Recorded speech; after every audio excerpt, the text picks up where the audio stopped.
So Zeki, kwa introduction ulisema kwamba wewe ni managing director, CEO wa hiyo organization ya kutengeneza magig za kiancha.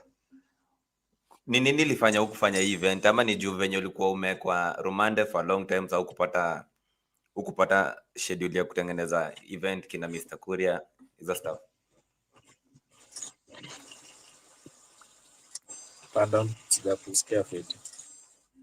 Anasema like wewe introduction ulisema kwamba wewe ndio managing director wa Zentels, hiyo organization yenye mnafanya magig kiancha mkitengeneza Mr. and Mrs. Kuria, hizo ma event za modeling. Nini ili happen au kufanya sahi? Yeah. Juu hiyo ni kitu imekuwa ikirun since 2018, umekuwa mkifanya event every December. Ama juu hiyo story ya Rumande ndio ilikufanya mpaka au kupata lineup ya kutengeneza hizo gig?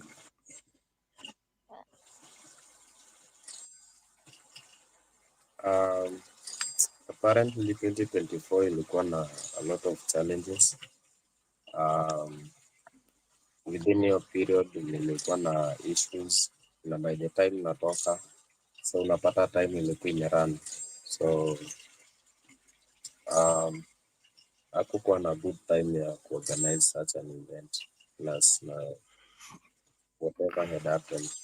So but this year we're promising something big, kitu kubwa, mambo makubwa ya mbele.